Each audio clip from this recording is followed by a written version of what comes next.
Good morning students. Class 8 subject history और हमारा topic है weavers, iron smelters and factory owners. कल हमने इसे पढ़ा कि ये क्राफ्ट्समैन ये क्या करते हैं, इंडस्ट्रीज क्या थे, इंडस्ट्रियल टेक्सटाइल, वर्ल्ड मार्केट कैसे बना, इंडिया वर्ल्ड कैसे, हमें हिस्टोरियंस इसकी हिस्टोरीज बताते हैं। इंडियन टेक्सटाइल यूरोप मार्केट में उसकी कितनी डिमांड थी, उसको वो क्या हु वर वीवर्स, जो वीवर्स थे वो कौन थे। Weavers belong to communities that specialised in weaving. Weavers वो थे जो स्पेशलाइज कम्युनिटी के बिलोंग करते थे, जो स्पेशलाइज, उनको अच्छा तजुर्बा था वीविंग करने का, ये कपड़े बनाने का। कपड़े नहीं, handloom weaving and the occupations associated with it provide livelihood for millions of Indian. जो हैंडलूम वीविंग थे उससे बहुत ऑक्यूपेशन को काम मिलता था, उससे बहुत सारे घरों का घर बार बनता था, उनका खाना पीना लाइवहुड वो उस पर ज़िंदा रहते थे। मिलियंस ऑफ इंडियंस उस पर वो कर रहे थे, अपना गसर बसर अपने रोजी रोटी उससे कमाते थे। The decline of Indian textiles कैसे कम होने लगा, डिक्लाइन कैसे वो हो गए। The development of cotton industries in British effect textile producers India in many ways. जो टेक्सटाइल इंडस्ट्री जो ब्रिटेन में खुल गई उससे बहुत असर पड़ा, इंडियन जो टेक्सटाइल्स है उस पर बहुत असर उनको पड़ा। By the beginning of 19th century English made cotton textile successfully outstayed Indian goods from their traditional market in Africa, America and Europe. जो 19th सेंचुरी में जो इंग्लिश ने कॉटन बनाया उन्होंने उसको अच्छे से बिका मंगवाया, आउटस्टेड इंडिया गुड्स से भी ज़्यादा उनको अच्छी वो सक्सेसफुल उससे मिल गए। जो ट्रेडिशनल्स उन्होंने अपने मार्केट में उनको भेजा अफ्रीका, अमेरिका और यूरोप में। England and Europe company stopped buying Indian good. जो इंडियन इंग्लिश और यूरोपियन कंपनी से उन्होंने इंडिया से माल लेना बंद कर दिया। By the 1830s British cotton cloth flooded Indian market. जो 1813 में है, जो ऑल ओवर इंडिया में जो ब्रिटिश कॉटन था उसी की डिमांड बढ़ने लगी। Thousands of rural women who made a living by spinning cotton thread were render jobless. जो बहुत सारी जो औरतें, जो बहुत सारे घर जो इस पे चलते थे, इंडियन टेक्सटाइल मिल्स पे जो चलते थे, जो अपने घर गुजारा उस पर करते, वो जॉबलेस हो गए, उनके पास कोई काम नहीं रह गया, क्योंकि जब इंडियन मार्केट की जो इंडियन टेक्सटाइल्स की डिमांड ही नहीं रही तो उनके पास काम ही नहीं रहा। During the national movement, Mahatma Gandhi urged people to boycott imported textiles and use hand spun and hand woven cloths. Khadi becomes a symbol of nationalism. National movement में क्या किया गांधी जी ने कि कहा आप बायकाट कर दो, आप बाहर की चीज़ें जो फॉरेन की चीज़ें आते, टेक्सटाइल्स आते, उसको बायकाट कर दो, वो वाली चीज़ें आप नहीं लगाओ, आप ज़्यादा यूज़ करो स्वदेशी चीज़ें जो इंडिया में बनी हो, जो हाथ से बनी हो, वो लोग जिसको खादी बोलते थे, वो सिंबल बनाए नेशनलिज्म का, वो देशभक्ति का। Cotton mills come up, cotton mills जो बन गई। In 1844 the first cotton mill in India was set up by spinning mill in Bombay. जो इंडिया में फर्स्ट कॉटन मिल जो बन गई, फैक्ट्री जिसकी बन गई, वो स्पिनिंग मिल ने बनाई मुंबई में। By 1900 over 84 mills started operating in Mumbai. 19,000 में इससे 84 मिल्स स्टार्ट हो गई ऑपरेटिंग मुंबई में।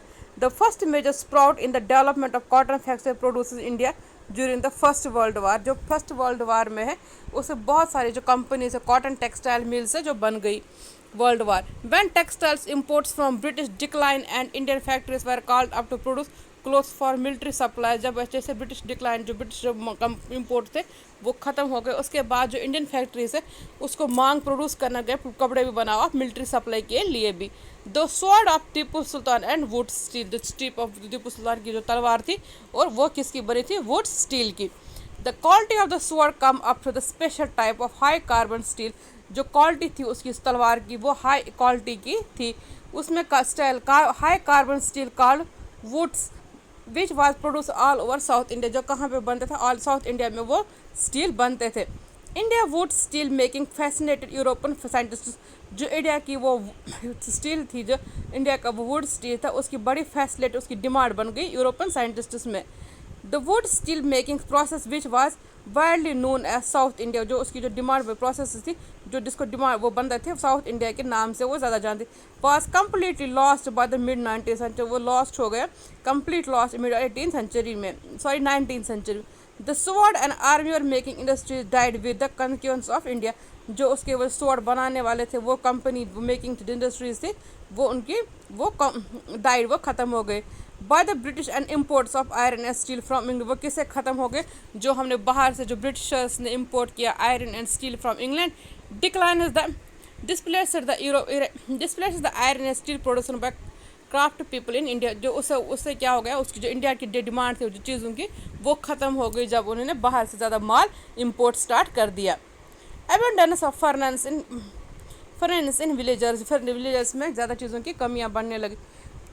Production of would steel required highly special techniques of refining oil.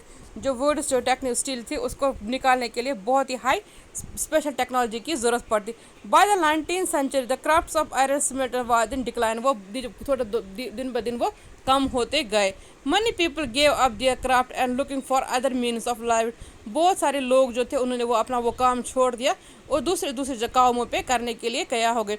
Bye the early 20th century the artist producing iron and steel faced new competition. जो 20th century में जो artist जो ये produce करते थे आयरन एंड स्टील उनको बहुत सारे और कंपटीशन जूझने पड़े। Iron and steel factories in 1904 Charles Weld an American geologist and Dorothy Tata, the eldest son of Jamshedji Tata, set up modern iron and steel plant in India। जो 1904 में उन्होंने नया एक स्टील प्लांट इंडिया में start कर दिया। 1844 में क्या उन्होंने मिल स्टार्ट की थी और 1904 उन्होंने स्टील कंपनी इंडिया में स्टार्ट कर दी। The Tata iron and the steel company TISCO come up in 1912 and begin producing steel. जो टेस्को थी जो इंडिया की company Tata iron and steel company जो थी वो 1912 में वहाँ पे इंडिया में उन्होंने अपनी स्टील कंपनी खोली। After 2 years of टेस्को in 1901 the first world war broken out. उसके बाद जो 1914 में जो पहला वर्ल्ड वार स्टार्ट हो गया। So import of British steel into India declines and the Indian railway turn to TISCO for supply of rail. जो India का वो इम्पोर्ट था ब्रिटिशर्स का स्टाइल वो ख़त्म होने लगा। जो इंडियन रेलवे था वो टिस्को की डिमांड बढ़ने लगी, उनको रेल्स के लिए उनको सामान बना। Over time TISCO became the biggest steel industry with in the British Europe. जैसे टाइम बढ़ता गया जो इंडिया की वो टिस्को कंपनी जो थी इंडिया में वो उसकी डिमांड ज़्यादा बढ़ने लगी। With in the British Europe में भी उसकी डिमांड बढ़ने लगी। Okay, thank